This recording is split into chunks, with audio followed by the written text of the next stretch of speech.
Napaganda, close to light new condition, Jaws Air Plus lightweight cabin approved stroller. So meron na po siyang kasama accessories, yung kanyang front handle or bumper bar and leg extension. Ayan. Okay? So this already washed and ready to use. Wala po itong faded, wala po siyang discoloration. Black na black color. Around 6 kg lang po ito. Okay? So ito po yung details po niya one by one. Ito yung kanyang canopy. Logo, pakita mo. Next natin, ito yung kanyang sitting position. Ang kapal niyan, ang lapad. So, approximately up to 20 to 25 kg kayang-kaya po dito. Ayan. Okay? So, madali lang dito tanggalin tong pad niya kapag i-wash. And then, octopus type yung kanyang harness. 5-point harness, wala po yung putol. Safe na safe ang inyong baby. Ayan. And then, next natin is yung kanyang front handle, ayan. Straight din ata ito. Separate yan pag binili. Separate purchase yung pagkabinili. Okay, so press nyo lang po dito kapag lalagay na tanggalin si baby. Hindi, Ito foldable pala, yan. foldable siya. Okay?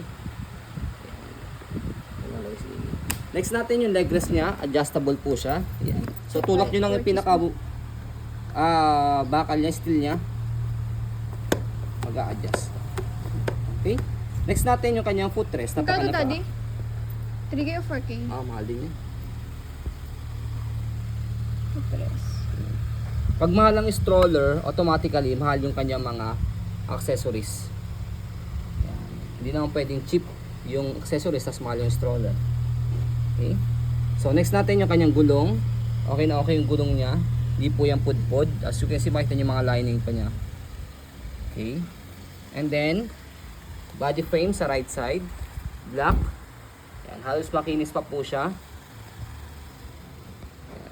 Wala siyang silver scratch. Yes. Yan. Sa likod, din yung kanyang gulong. Okay na okay din yung gulong kunyulong stopper. Yan.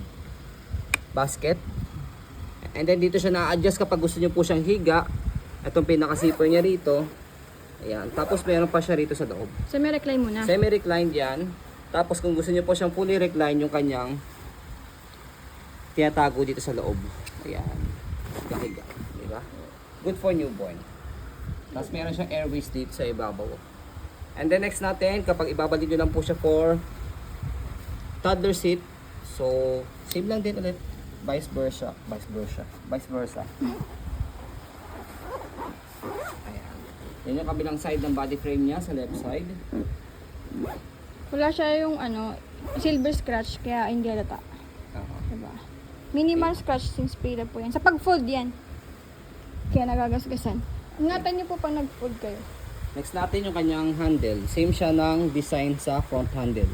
Ang tibay ng goma ba yan? Leather yata yung ganito. Leather type. Magandang quality. Leather type, Kasi hindi nagagasgasan eh.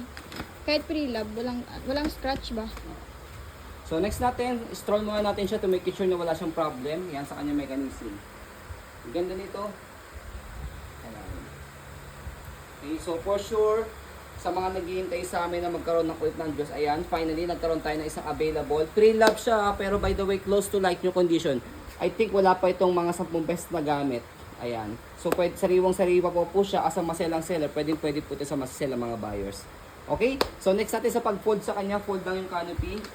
Tapos, sa handle, press lang yung button dito. And then, yung sa ilalim niya, fold pa ha. Baba. Tapos, compress. Huwag nyo kalimutan yung front handle niya na i-fold. Yan. Para hindi siya sumabit. Okay? Tapos, pwede siyang hand carry.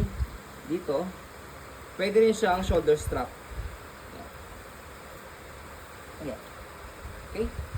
So, kayang-kaya. So, kahit babae, kayang-kaya po ito. Kasi nasa 6 kg lang po siya. Yun yung standard weight.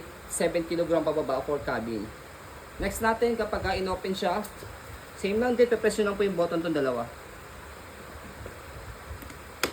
Bubukan nyo lang siya gano'n. So, ganun lang. Angat nyo lang po ito. And then, adjust nyo lang kanyang leg rest. So, ayun na. So, ayan po. As you can see, very details po kami sa ayon pong pag-video. Kasi amin siya policy. No refund, no exchange. What you see is what you get. So, ayun po. Maraming salamat. Have a nice day and God bless po.